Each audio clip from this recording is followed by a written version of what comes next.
سب سے پہلے پروگرام میں بات کرتے ہیں امریکہ کی، جہاں پر انتخابی مہم خونی ثابت ہونے لگی ہے۔ امریکی صدارتی امیدوار ڈونلڈ ٹرمپ پر پینسلوینیا میں قاتلانہ حملہ ہوا، جس میں وہ بال بچ گئے۔ گولی ان کے کان کو زخمی کر کے نکل گئی اور حملے میں ایک شخص کی جان چلی گئی اور 2 افراد زخمی بھی ہوئے۔ جوابی کارروائی میں حملہ آور بھی مارا گیا۔ اسی ساری صورتحال پہ بات کرنے کے لیے سابق سفیر ڈاکٹر جمیل احمد خان صاحب نے اس وقت ہمیں جوائن کیا۔ السلام علیکم ڈاکٹر صاحب، بہت شکریہ آپ کے وقت کے لیے۔ ڈاکٹر صاحب کہیے گا، یہ جو ابھی ہوا ہے ڈونلڈ ٹرمپ پر حملہ، اس پر کافی گفتگو ہو رہی ہے اور کہا جا رہا ہے کہ امریکہ کی ہسٹری رہی ہے، اس سے پہلے بھی کئی صدور پر اس طرح کے حملے ہوئے، 4 صدور ایسے جو قاتلانہ حملے میں مارے بھی گئے۔ تو یہ جو حملہ ہوا ہے، یہ فائدہ کس کو پہنچا، اس کا نقصان کس کو ہوا، یہ سوال ہے جو کہ میں چاہوں گی اس کی امپلیمنٹیشن اب بتائیں گے اب کیا ہوگی؟ اس کا فائدہ تو ظاہر ہے ٹرمپ کو ہوا۔ ٹرمپ کی ریٹنگ آسمان پر پہنچ گئی اس واقعے کے بعد، اور خاص طور پر ٹرمپ نے جو واقعے کے بعد اپنا کانفیڈنس دکھایا، اپنے چہرے کے تاثرات بتائے اور جس طرح نعرہ لگایا عوام کے سامنے کہ فائٹ فائٹ اینڈ فائٹ، وہ ہر جگہ، ہر اخبار اور ہر ٹی وی کی زینت بنا ہوا ہے۔ اور اس کی وجہ سے لوگوں کو یہ بھروسہ ہوا کہ جس طرح ٹرمپ نے جو بائیڈن کے ڈیبیٹ کے دوران زیادہ کانفیڈنس دکھلایا اور جو بائیڈن کا گراف گرا تھا، تو ٹرمپ کا گراف اس وقت بھی بڑھا تھا اور اب کافی بلندیوں پر پہنچ چکا ہے ٹرمپ کا گراف۔ اور آپ دیکھیں گے آج یا کل میں دوبارہ پول آئے گا تو آپ کو اندازہ ہو جائے گا۔ اس میں 2-3 سوال اٹھتے ہیں۔ ایک تو پولیٹیکل پولرائزیشن کا یہ شانہ تھا، کئی عرصے سے پولیٹیکل پولرائزیشن چل رہی تھی، ہیٹ ریٹ کی بیانات چل رہے تھے دونوں طرف سے۔ گو کہ میتھیو کوکر یہ ریپبلکن کا ممبر بتایا جاتا ہے اور اس نے کوئی $15 کی ڈونیشن بھی دی تھی جب یہ 17 سال کی عمر میں تھا، لیکن اس کے بعد وہ اس کے ذہنوں میں ایسا پوائزن آ گیا جو بیانات کی وجہ سے، سیاسی بیانات، ٹینڈر ذہن ہے، 17 سے 20 سال کی عمر کا شخص ویڈیو پہ ریکارڈ کراتا ہے کہ میں ہیٹ کرتا ہوں ٹرمپ کو اور میں ریپبلکن کو اب، اور یہ ریکارڈ کرانے کے بعد اس کو پتا تھا کہ وہ سوسائڈل مشن پہ جا رہا ہے۔ یہ اور بات ہے کہ تھوڑی سی سیکیورٹی لیپس ہوئی ہے وہاں سیکرٹ سروس لیکن اس میں ڈاکٹر صاحب اب پتہ نہیں کیوں وہاں پر ہم یہ دیکھ رہے ہیں، ویسے تو یہ ہم نے پاکستان میں بھی دیکھا ہے کہ فالس فلیگ آپریشن کا نام دیا جاتا ہے، کچھ اس طرح کی باتیں بھی ہو رہی ہیں۔ جی ہاں، سوشل میڈیا پر یہ باتیں چل رہی ہیں اور اس پر نہ صرف یہاں بات ختم ہو جاتی ہے سوشل میڈیا پر، بلکہ سوشل میڈیا پر اس سے اور زیادہ بات بہت آگے بڑھی ہوئی ہے۔ اور اس کے ساتھ جو اصل چیز دیکھنے والی ہے، رشیا نے ہی اس پر اپنے اعتماد کا اظہار کیا ہے۔ باقی تمام کوئی 12 ممالک 15 ممالک تو کنڈم کر رہے ہیں کنڈیم اس میں۔ وہ رشیا نے کہا ہے کہ یہ ایک ایٹماسفیئر، ایک فضا کریٹ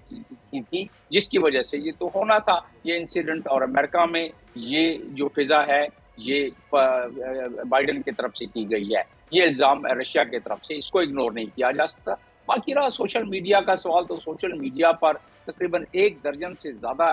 ایسے بیانات آ رہے ہیں کہ جس میں فالس فلیگ آپریشن کا سب سے پہلا بیان آیا تھا ایکس پر، اور اس کے بعد بائیڈن کو یہ بھی کہا گیا کہ اس کے خلاف کیس فوری طور پر اس کو کیا جائے کیونکہ اس نے آرڈر دیے ہیں اس قسم کے کام کے۔ تو یہ تو سوشل میڈیا کا کام ہے، وہ کرتا رہا، لیکن اس کو بڑی خوبصورتی سے امریکن سوسائٹی اور امریکن میڈیا نے اس کو خوبصورتی سے ہینڈل کیا ہے۔ کنٹروورسی ایک اور بھی کریٹ کی جا رہی ہے، آپ ریپرکشنز کی تو بات کر رہے ہیں، لیکن اس میں ہم یہ بھی دیکھ رہے ہیں کہ عینی شاہدین کچھ سامنے آ رہے ہیں جو یہ کہہ رہے ہیں کہ ہم نے اہلکاروں کو متنبع کیا، ان کو بارہا بتایا بھی کہ یہاں پہ ایک سنائپر موجود ہے اور ایسا کرنے والا ہے، لیکن انہوں نے دھیان نہیں دیا۔ اس کو آپ کس طرح دیکھ رہے ہیں؟ جی، مجمع کو تاثر ایک اپنے ذہن میں رکھیں، اور ہمارے کانسٹیبل کو اور ان کے کانسٹیبل کو کوئی بہت زیادہ فرق نہیں ہے ذہنیت میں۔ ایک کانسٹیبل جہاں پر وہاں ان کا سیکرٹ سروس کا یا اسٹیٹ ڈپارٹمنٹ کا وہاں تعینات ہے، اس کو اگر کسی نے کہا، جب تک کہ وہ اپنے کمانڈر کو بتائے گا، کمانڈر اس کے دوسرے کمانڈر کو بتائے گا، اور اس کے بعد وہ سیکرٹ سروس والے کو بات پہنچے گی، اس وقت وہ 3-4 منٹ بیچ میں تھے، اس وقت تک کام ہو گیا۔ تو اس میں یہ لیپس ہو سکتا ہے، اس میں یقیناً جو یہ وٹنسز آ رہے ہیں اس کو اگنور نہیں کیا جا سکتا ہے، یہ وٹنسز صحیح بھی ہو سکتے ہیں اور یہ اگنور کیا گیا۔ سب سے بڑی بات تو یہ ہے کہ سیکرٹ سروسز نے جو ڈرل کے مطابق کام کیا، عمدہ کیا، اور ریپبلکن اس کی تعریف کر رہے ہیں، اور اس میں ٹرمپ نے خود بھی اس کی تعریف کی ہے، لیکن جو لیپس ہے بہرحال وہ ایک چھت خالی رہ گئی، اس کا جواب سیکرٹ سروس بالکل دے گی، اور اس پہ بائیڈن نے انکوائری کر دی ہے۔ لیکن اس کا ڈومیسٹک جو وہاں پولیٹکس ہے امریکہ میں،